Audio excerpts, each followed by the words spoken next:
If you think the fastest way to make a man fall for you is by touching him more, you're wrong. In fact, there are 3 places you should never touch a man unless you want him to be emotionally addicted to you. Because the truth is, the power of attraction doesn't start with what you do to him. It starts with what you make him feel. And once you understand these 3 hidden places, he won't just be attracted, he'll be captivated. Let's start with the first one, his ego. When you constantly compliment him, reassure him, or make him feel like he's the center of your world, you're touching his ego. It feels good at first, but soon he stops earning your admiration and starts expecting it. Real connection begins when you challenge his ego, not inflate it. The second place is his comfort zone. If you always chase, call, and fix things, you remove the tension that builds desire. Let him feel your absence sometimes. That's when his mind starts craving your presence. The third is his vulnerability, his softest spot. Never touch that carelessly. When a man opens up emotionally, it's sacred ground. Touch it only when you're ready to stay. If this is opening your eyes, pause for a second and think of one time you gave too much too soon. What did it teach you? Share it in the comments because that's how you grow stronger. And if you want him truly hooked, keep listening. The real secret is coming next. There are 3 spots on a man's body that you should never touch unless your goal is to make him think about you constantly, every single day. Sounds dramatic maybe, but once you understand what happens in his mind and body when these areas are touched in the right way, you'll see this is not just a flirtation game, it's pure chemistry. Most people assume attraction starts with what you see. The truth is, it begins with what you touch, and even more importantly, what you avoid touching. The fastest way to make a man crave you isn't by giving everything away. It's by knowing how to hold back at exactly the perfect moment. And before you jump ahead, no, I'm not talking about obvious areas. Everyone knows those. I'm talking about the quiet spots, the ones that make his body pause for a moment, his breath shift, and his mind go blank. These places aren't just about lust, they're about trust. The first time I realized this, I thought it was a myth. How could a single brush or gentle pause make a man feel more hooked than anything else? But then I watched it happen. The look in his eyes wasn't just desire, it was surrender. Here's why this happens. Human attraction isn't random. Touch is the oldest language we have, older than words, older than eye contact. Every inch of skin has sensors connected directly to the emotional centers of the brain. Touch the right spots, and you bypass logic entirely, going straight to memory. That's why one moment of touch can last longer than an entire conversation, or even a kiss. But here's the risk. Touch these spots without care, and it can backfire. He could feel uneasy, guarded, or worse, disconnected. That's why I said never touch them unless you want him hooked. Now, before I show the first spot, remember something important. Attraction is tension, not chaos, not drama. Tension. It's the pull between what he feels and what he wants next. You don't create that pull by being obvious. You create it by understanding how curiosity, restraint, and rhythm work together. This isn't about manipulation. It's about awareness. When you know what your touch communicates, you stop guessing and start guiding. The first spot is surprisingly innocent, the back of his neck.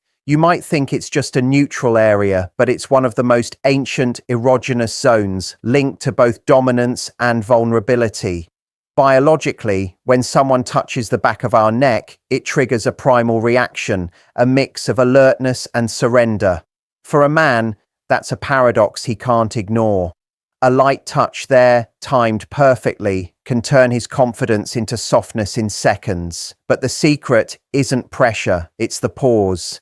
When your fingertips linger just enough for him to feel your warmth, then leave before he expects it, his nervous system goes into overdrive. He feels something building but doesn't get closure. That unfinished moment loops in his head long after the touch is gone. This is the psychology of anticipation. The same principle behind storytelling, music, and yes, chemistry. Close the loop too quickly and the tension dies. Leave it open just enough and it becomes obsession. Next time you're close, don't start with his face or chest. Walk behind him. Let your hand slide slowly from his shoulder to the base of his neck. Pause there. Let your fingertips rest for a heartbeat. Then move away as if it was accidental. Watch his body, the micro freeze, the half-caught breath. He won't say anything, but his body will. That single moment will replay in his memory, quietly planting a question he can't shake. Why did that feel so good? That's the power of touch done right. But that's just the first spot. 2 more remain, one that boosts his protective instinct and one that turns off his logical brain entirely. We'll get to those. For now, remember this: attraction isn't about doing more, it's about doing less with precision. Touch less, mean more. Speak less, make him feel more. When you do, his body starts listening before his mind even catches up.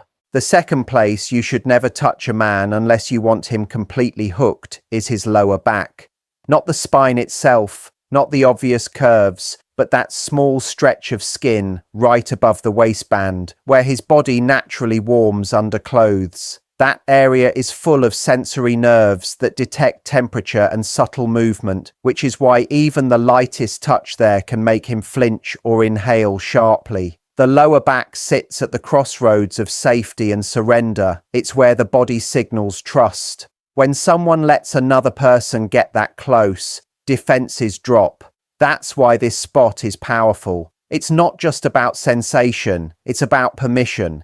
Touch a man there, and you're silently saying, "You belong close." The psychology is simple but strong. That area is usually protected by clothing, posture, and habit. Breaking that boundary gently flips a subconscious switch. He feels something deeper than arousal. He feels seen, accepted, safe. Yet this is also where many go wrong. Too firm, it feels controlling. Too quick, it feels meaningless. The secret is balance. Slow, grounded, intentional. Think of your touch as a sentence. Every fingertip movement is a word. When you place your hand on his lower back, you're saying, "I know where you're strongest, and I know how to calm you there." The biology is fascinating. That skin links to the vagus nerve, controlling relaxation and heart rate. A slow, warm touch releases oxytocin, the trust hormone, and dopamine, the anticipation chemical. That's why the effect lasts longer than expected. He might not know why he feels drawn to you. He just does. Use it wisely. Stand next to him. Don't grab or lean. Let your fingers barely rest there as you pass behind him or guide him somewhere. The goal is to make it feel unplanned but intentional. Subtle intention is the language of attraction. Done right, this touch says, "I see your strength, but I also see the part of you that wants to relax." That dual message is addictive because most men rarely receive it. Many associate touch with performance, not comfort. When you flip that, your touch says, "You can stop performing now," cutting through every defense. He won't crave the touch itself. He craves the feeling of being allowed to rest in it. There's another layer. The lower back is also the hinge of movement, the center of gravity. Touch it, and you subtly influence his posture. You can draw him closer without pulling, guide him forward without words. That physical dynamic translates emotionally into leadership through softness. You're leading without force. And that paradox is what keeps his focus locked. Attraction built on control can fade. Attraction built on calm guidance lasts. Test it. Next time you walk past him, let your fingertips glide across that area, then step away before he notices. Don't look back immediately. Give him time to register it, to wonder if it was deliberate. That question will echo.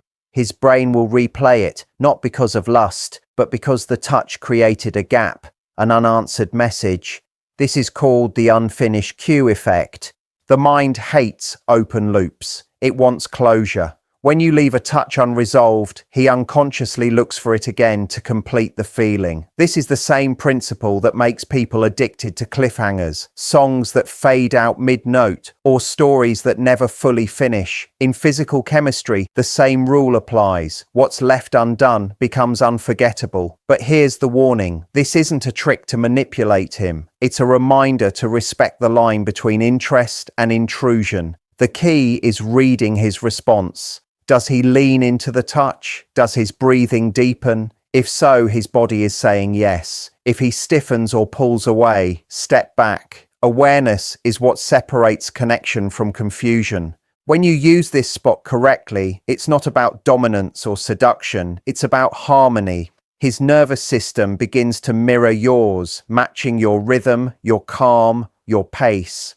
That's how intimacy becomes magnetic instead of mechanical. And here's a secret few people realize. When a man feels guided through safety rather than forced through excitement, his mind links that comfort to the person giving it. That's why he keeps returning sometimes without understanding why. The lower back is your silent way of telling him he's allowed to let go. But there's still one place left, the most powerful of all. The one that overrides logic, memory, and resistance instantly.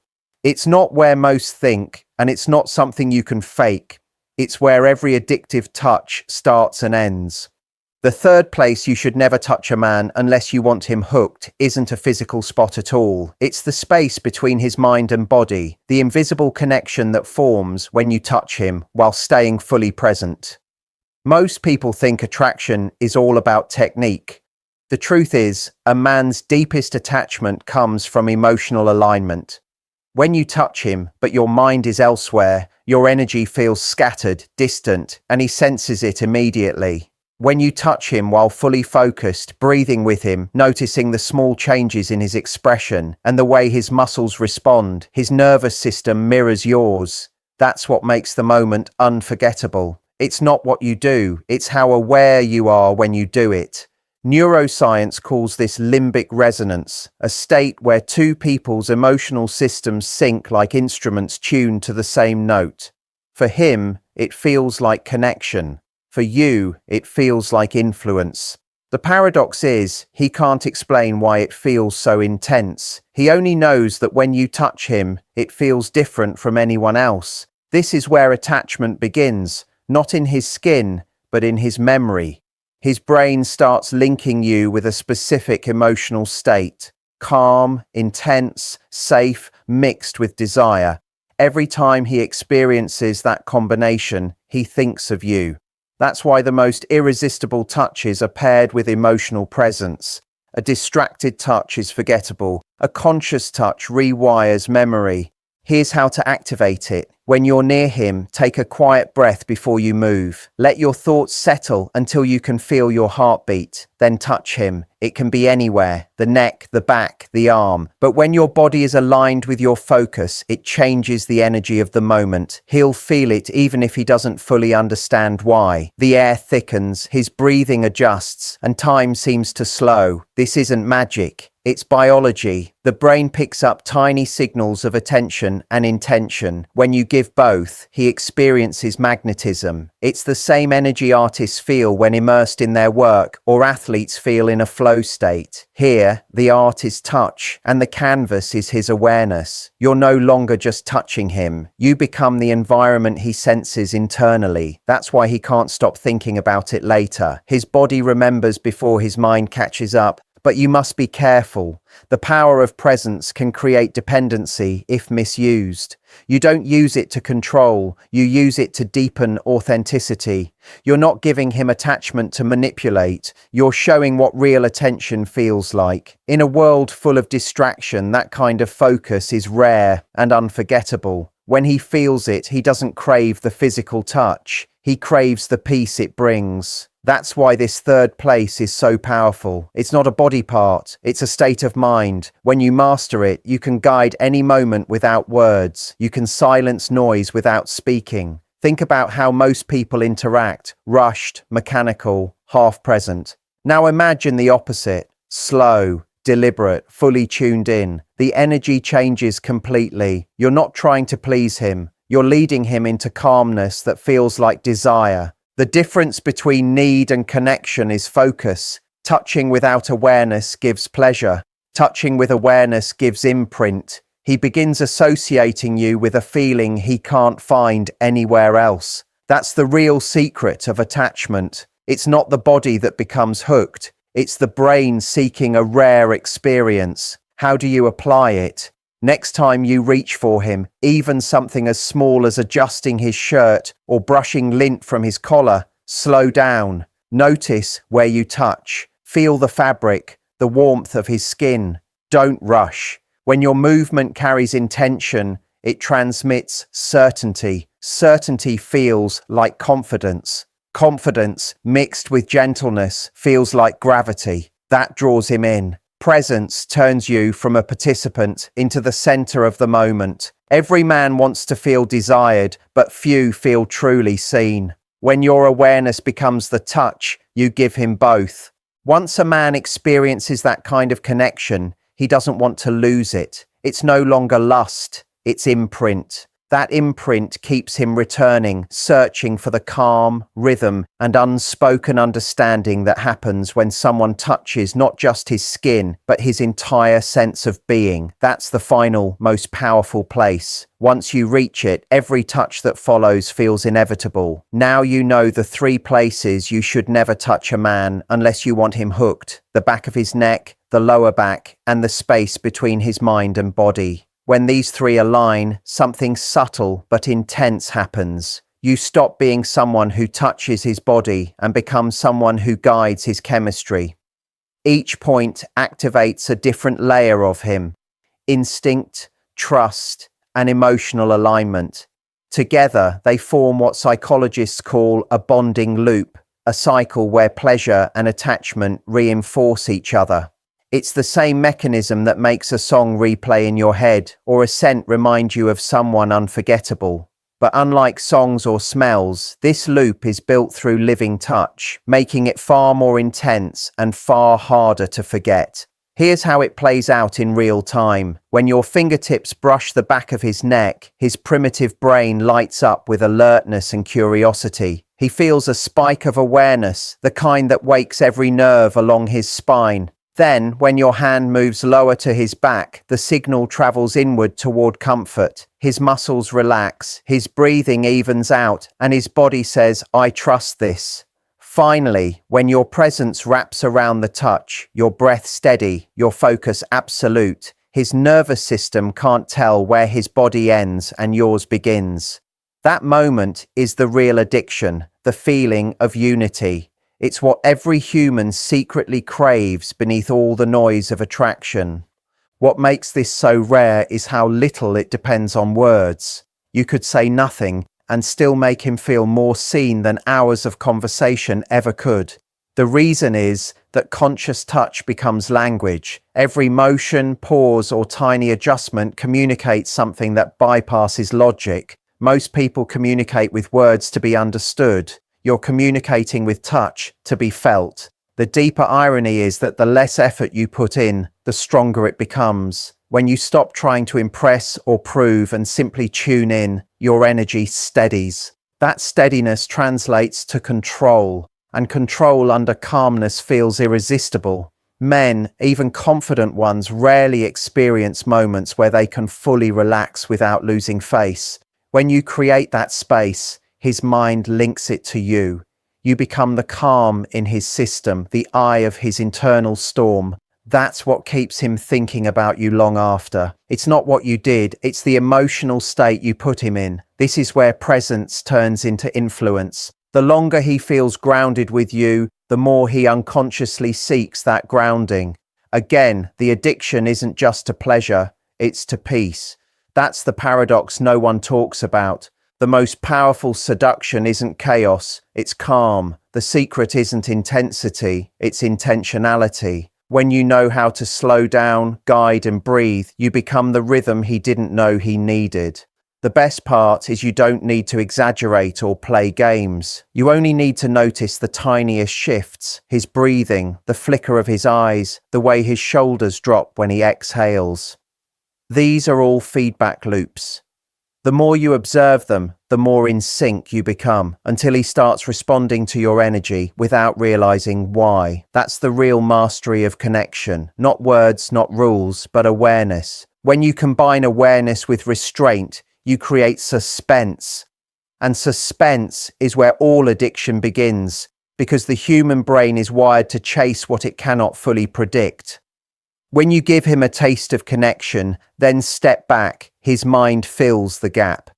He imagines, replays, wonders. That's why half of attraction happens in absence, not contact. Every pause becomes a silent invitation. You're no longer chasing attention, you're pulling it. The more still you are, the more he moves toward you. That's the gravity of emotional chemistry. Here's what most people don't expect. This level of awareness can change more than your love life. When you learn to manage energy and focus, you also learn to lead. You become sharper in conversation, more grounded in presence, and more magnetic in silence. The same psychology that keeps him drawn to you is what makes anyone want to follow someone confident yet calm. The true art of touch is really the art of energy direction. When you can move, pause, and focus it, you can change not just how others feel about you, but how you feel about yourself. That's the hidden reward. You're not just mastering connection with him, you're mastering connection with yourself. Once you reach that point, the line between attraction and authenticity disappears. You stop performing. You start radiating. But there's still one final question. What happens when he begins to feel the same loop back toward you? When the addiction reverses, when the touch you once controlled starts echoing through his actions, words, and presence, how do you hold that power without losing yourself? That's the next step, and most people are never ready for it. When he starts mirroring your energy, everything shifts. The balance you once guided becomes a reflection. This is where most people lose control. They mistake his attachment for validation, his attention for proof. The truth is, the moment he mirrors your energy, you've reached the edge between influence and dependence. This is where clarity matters, not control. If you don't understand what's happening, the same chemistry that drew him in can start pulling you under. Here's what really happens. When he begins craving your presence, his brain releases the same neurotransmitters as in reward addiction. Dopamine fuels the high of anticipation. Oxytocin builds attachment. Serotonin links you with safety. It's biology, not destiny. He isn't in love yet. He's in the chemical phase, associating you with peace and pleasure. The more consistent your energy remains, the deeper the imprint. That's why power lies in balance. Don't feed the loop too much. Don't withdraw completely. Shift from stimulation to grounding. If he's used to you leading the rhythm, slow the tempo. When he leans closer, respond with stillness. When he seeks reassurance, respond with calm observation. You're teaching his body a new rhythm, one where attraction matures into awareness. Control through connection is delicate. It's strongest when invisible. The moment you start chasing reaction, you lose direction. True mastery lies not in keeping his attention, but in knowing when to release it. Paradoxically, the more space you allow, the stronger the magnetism. The brain values what it cannot fully possess. When you create space with confidence, you become irreplaceable. This is the difference between being wanted and being remembered. Being wanted is temporary. Being remembered is timeless. To stay in control, anchor yourself. Keep focus internal, not external. Every touch, word, or look should ask, am I giving energy or seeking a response? If you're seeking, slow down. If you're giving, stay grounded. That awareness resets the loop before it consumes you. The touch alone didn't make him addicted. Your centered presence did. Lose that, and you lose the essence of connection. Keep it, and you become untouchable. There's another layer. When he feels your energy pull back, he instinctively wants to close the gap. That's his subconscious craving for balance. You don't need to push or act. Simply hold your calm and let him come to you. The silence between you becomes charged, not empty. That tension is the purest form of attraction because it's no longer about effort. It's about awareness. You've moved beyond physical chemistry into energetic presence. He'll start noticing subtle things, the way your tone slows his speech, the way your presence shifts his mood, the way a single glance changes his breathing. These are signs of someone fully attuned to another's system, but you must handle it responsibly. Energy this strong can heal or manipulate. Choose to refine it, not exploit it. Let your awareness serve understanding.